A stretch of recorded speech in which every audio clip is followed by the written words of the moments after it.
Assalamualaikum warahmatullahi wabarakatuh. Bersama Ibu kembali, Ibu Deka Husna Mulyati dalam pelajaran Bahasa Indonesia. Anak-anakku sekalian, hari ini kita akan belajar tentang materi pidato. Anak-anak pernah melihat atau mendengar orang yang berpidato? Kali ini sudah pernah kan? Kali ini kita akan belajar mengenal apa itu pidato. Pidato adalah salah satu kegiatan yang digunakan untuk menyampaikan gagasan di hadapan orang banyak. Dalam kegiatan pidato diperlukan kemampuan berbahasa dengan baik. Adapun hal-hal yang harus diperhatikan ketika melakukan pidato yaitu naskah pidato. Jadi, naskah pidato adalah hal yang paling penting pada saat kita berpidato.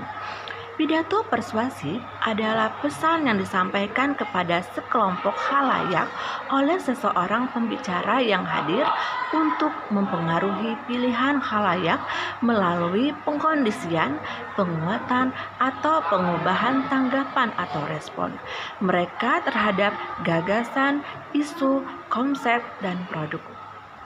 Aktivitas pidato sering disampaikan dalam berbagai kesempatan. Yang pertama, misalnya pembukaan, seminar, lomba, kegiatan sosialisasi, upacara, dan lain-lain. Dalam Kamus Besar Bahasa Indonesia, pidato adalah kegiatan pengungkapan pikiran dalam bentuk kata-kata yang ditujukan kepada orang banyak atau kegiatan pengungkapan pikiran untuk berupa kata-kata untuk mempengaruhi orang lain. Anak-anakku sekalian, kita akan belajar tentang tujuan pidato. Apa itu tujuan pidato? Pidato tujuannya adalah kegiatan komunikasi dalam bentuk pidato mempunyai tujuan yang pertama, A. Sambutan atau sapaan. Teks pidato seringkali digunakan untuk menyapa para tamu atau audiens yang hadir. Contoh, pidato peresmian sebuah gedung dan pidato pembukaan pada sebuah acara. B. Informatif. Teks pidato bertujuan untuk memberikan informasi kepada pendengar atau audiens mengenai suatu peristiwa atau fenomena. Contohnya, konferensi pers. Persuasif, teks pidato juga memiliki tujuan lain untuk mempengaruhi para pendengar. Contohnya, berupa sebuah ajakan, yaitu pidato penyuluhan pentingnya vaksinasi COVID-19. Rekreatif, yaitu pidato yang bertujuan untuk menghibur para pendengarnya. Para pidato ini yaitu untuk menyampaikan kalimat-kalimat yang menyenangkan yang untuk berpidato. Contohnya, pidato dengan bentuk stand up comedy. Sekarang kita akan belajar tentang jenis-jenis pidato.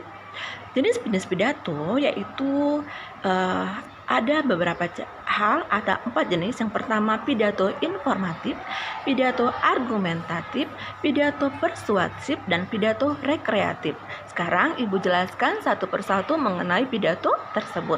Yang pertama, pidato informatif adalah pidato yang bertujuan untuk menyampaikan informasi penting atau pengetahuan baru kepada halayak umum dengan tujuan agar mereka mengetahui, mengerti, dan menerima suatu informasi.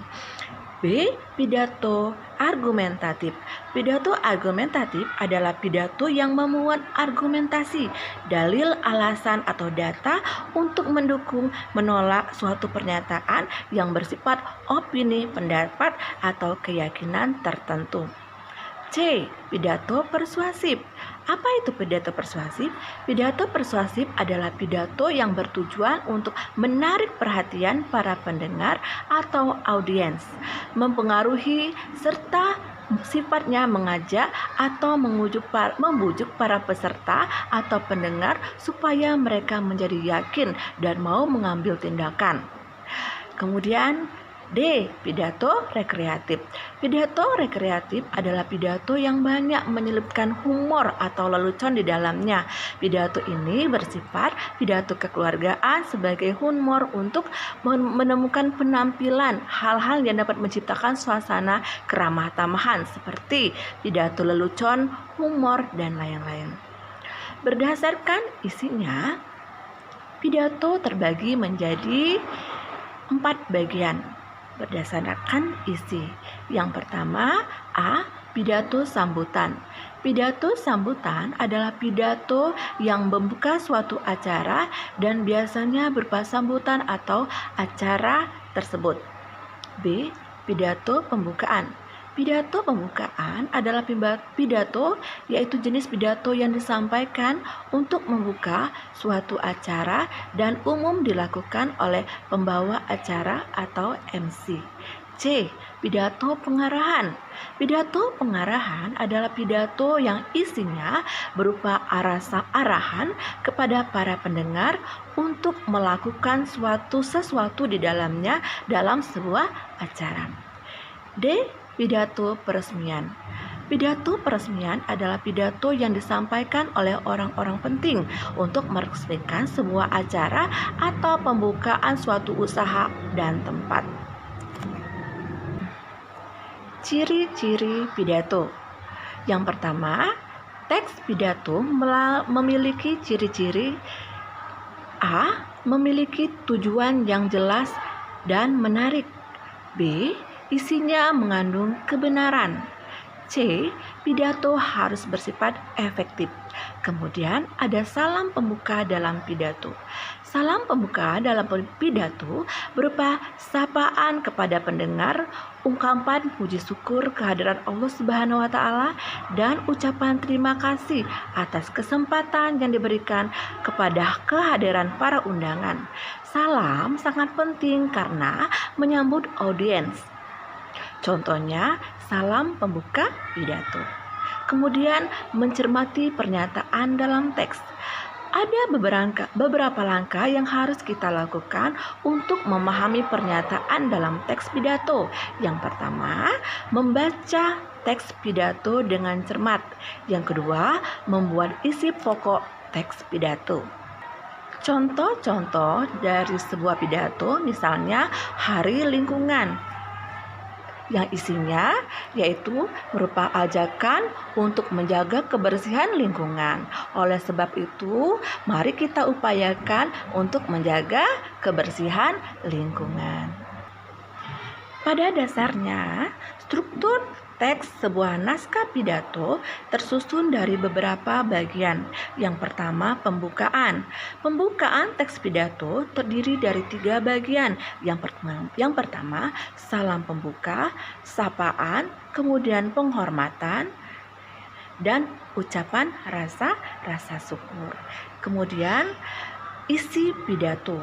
Isi pidato merupakan bagian yang sangat penting karena mengandung inti dari hal yang akan disampaikan dan yang dibicarakan. Bagian ini merupakan hal yang paling inti dalam pidato. Orator adalah orang yang melakukan atau sedang mengucapkan sebuah pidato, dan sang orator akan menjelaskan secara detail dan jelas mengenai materi yang disampaikan kepada para pendengarnya. Yang terakhir atau ketiga adalah penutup. Penutup adalah akhir dari sebuah pidato. Pidato yang baik biasanya berisi hal-hal berikut. Yang pertama, kesimpulan secara ringkas dari materi yang diajarkan atau materi yang dijelaskan. B. Pernyataan minta maaf terdapat kesalahan dalam bertutur kata dan juga menyinggung pembaca atau pendengar. Yang C. Salam penutup. Contohnya, demikianlah yang dapat saya sampaikan. Kurang lebihnya saya mohon maaf. Tidak lupa saya mengucapkan terima kasih atas kesempatan yang telah diberikan ini. Kemudian kita akan belajar metode-metode dalam berpidato atau metode-metode dalam pidato. Ada 4 metode dalam berpidato. Yang pertama, metode impromptu. Yang kedua, metode hafalan atau ekstemporan. Yang ketiga, metode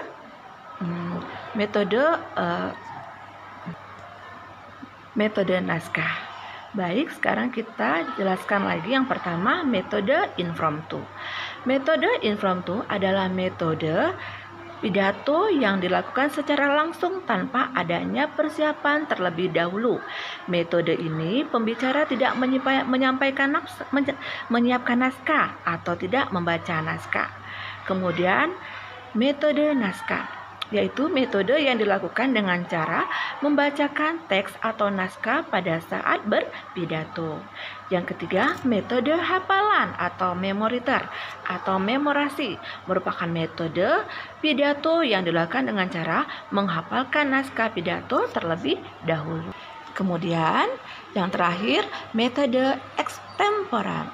Metode ekstemporal adalah metode berpidato dengan cara mencatat atau menyiapkan konsep pidato secara garis besar. Metode ini sangat efektif untuk pembicara dapat mencatat poin-poin yang penting yang akan disampaikan. Itulah materi yang kita sampaikan pada hari ini. Mudah-mudahan kalian bisa mengerti tentang yang namanya pidato dan bisa mendeklamasikan atau memberikan pidato kepada khalayak ramai untuk memberikan informasi kepada orang banyak. Sekian dulu materi dari Ibu. Ibu ucapkan terima kasih. Wassalamualaikum warahmatullahi wabarakatuh.